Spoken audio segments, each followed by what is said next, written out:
اگر آپ نے ابھی تک ہمارا چینل سبسکرائب نہیں کیا تو ابھی سبسکرائب کریں اور بیل آئیکن کو کلک کر کے ہماری لیٹسٹ ویڈیوز کے بارے میں اپڈیٹ جانیں۔ سبسکرائب کیجئے اور ہم آپ کو لیے چلیں گے آپ کی فیورٹ ویڈیو کی طرف۔ بایوگرافی فہم کے ناظرین خوش آمدید۔ ناظرین اکرام، آج کی میری یہ ویڈیو ٹیپو سلطان کے متعلق ہوگی۔ ٹیپو سلطان سلطان حیدر علی کے سب سے بڑے فرزند، ہندوستان کے اصلاح و حریت پسند حکمران، بین المذاہب ہم آہنگی کی زندہ جاوید مثال، توغرک یعنی فوجی راکٹ کے موجب تھے۔ ٹیپو سلطان 20 نومبر 1750 کو دیوان حالی میں پیدا ہوئے۔ موجودہ دور میں یہ بنگلور دہی ضلع کا مقام ہے، جو بنگلور شہر کے 33 کلومیٹر شمال میں واقع ہے۔ ٹیپو سلطان کا نام آرکاٹ کے بزرگ ٹیپو مستان اولیا کے نام پر ہے۔ اسے اپنے دادا فتح محمد نام کی مناسبت سے فتح علی بھی کہا جاتا ہے۔ حیدر علی نے ٹیپو سلطان کی تعلیم پر خاص توجہ دی اور فوج اور سیاسی امور میں اسے نوعمری میں ہی شامل کیا۔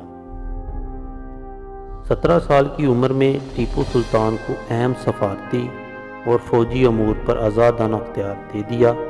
اسے اپنے والد حیدر علی، جو جنوبی بھارت کے سب سے طاقتور حکمران کے طور پر ابھر کر سامنے آئے، کا دایاں ہاتھ سمجھا جاتا ہے۔ آپ کے والد سلطان حیدر علی نے جنوبی ہند میں 50 سال تک انگریزوں کو بزور طاقت روکے رکھا اور کئی بار انگریز افواج کو شکست فاش بھی دی۔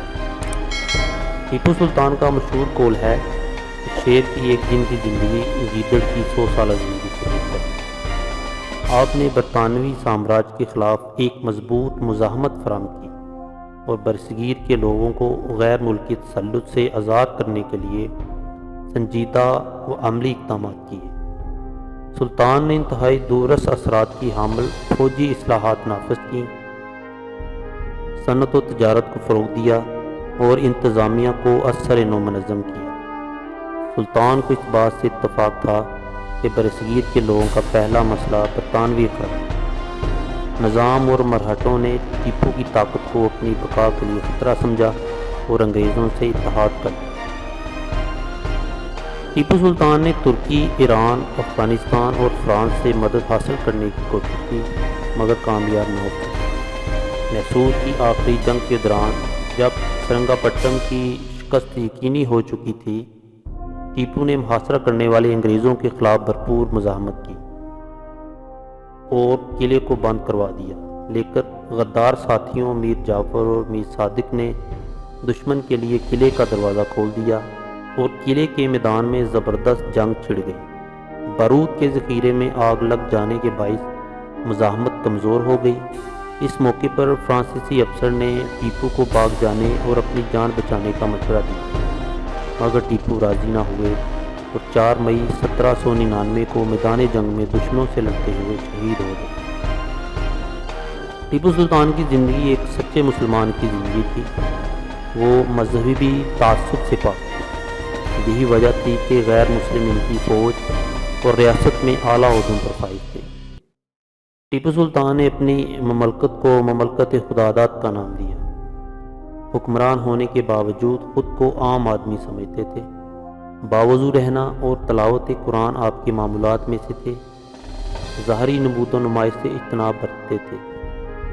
ہر شاہی فرمان کا آغاز بسم اللہ الرحمن الرحیم سے کیا کرتے تھے۔ زمین پر کھدر بچھا کر سویا کرتے تھے۔ پورے ہندوستان میں سلطنت خداداد کے حکمران حیدر علی اور ٹیپو سلطان ہی کو اولیت حاصل رہی۔ انگریزی سمیت کئی زبانوں پر دستری حاصل کی۔ آپ مطالعے کے بہت شوقین تھے اور ذاتی کتب خانے کے مالک تھے، جس میں کتابوں کی تعداد کم و بیش 2000 بیان کی جاتی ہے۔ اس کے علاوہ آپ سائنسی علوم میں خاصی دلچسپی رکھتے تھے۔ آپ کو برصغیر میں راکٹ سازی کا موجد کہا جاتا ہے۔ ہر جنگ میں اپنی افواج کے شانہ بشانہ رہنے والے ٹیپو سلطان اپنے زمانے کے تمام فنون سپہ گری سے واقف تھے۔ اپنی افواج کو پیادہ فوج کی بجائے سواروں اور توپ خانے کی شکل میں زیادہ منظم کیا۔ اسلحہ سازی، فوجی نظم و نسق اور فوجی اصلاحات میں تاریخ ساز کام کیا۔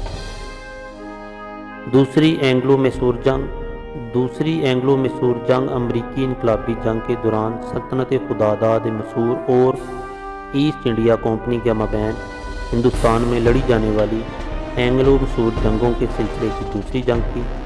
اس وقت مملکت فرانس مسور کی اہم اتحادی تھی۔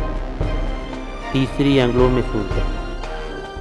اینگلو مسور جنگ سلطنت خداداد مسور اور ایسٹ انڈیا کمپنی اور اس کے اتحادیوں مراٹھا سلطنت اور نظام حیدرآباد کے مابین ہندوستان میں لڑی جانے والی اینگلو مسور جنگوں کے سلسلے کی تیسری جنگ تھی۔ تیسری اینگلو مسور جنگ کے بعد ٹیپو سلطان کے فرزندان کو بطور یرغمال کورنوالیس کے حوالے کیا جا رہا تھا۔ چوتھی اینگلو مسور جنگ اور ٹیپو سلطان کی شہادت۔ میسور کی چوتھی جنگ جو سرنگا پٹم میں لڑی گئی، جس میں سلطان نے کئی روز قلعہ بند ہو کر مقابلہ کیا، مگر سلطان کی فوج کے دو غداروں میر صادق اور پورنیا نے اندرون خانہ انگریزوں سے ساز باز کر لی تھی۔ میر صادق نے انگریزوں کو سرنگا پٹم کے قلعے کا نقشہ فراہم کیا اور پورنیا اپنے دستوں کو تنخواہ دینے کے بہانے پیچھے لے گئے۔ شیر مسور کہلانے والے سلطان ٹیپو نے داد فجا دیتے ہوئے کئی انگریزوں کو جہنم واصل کیا اور سرنگا پٹم کے قلعے کے دروازے پر جام شہادت نوش فرمایا۔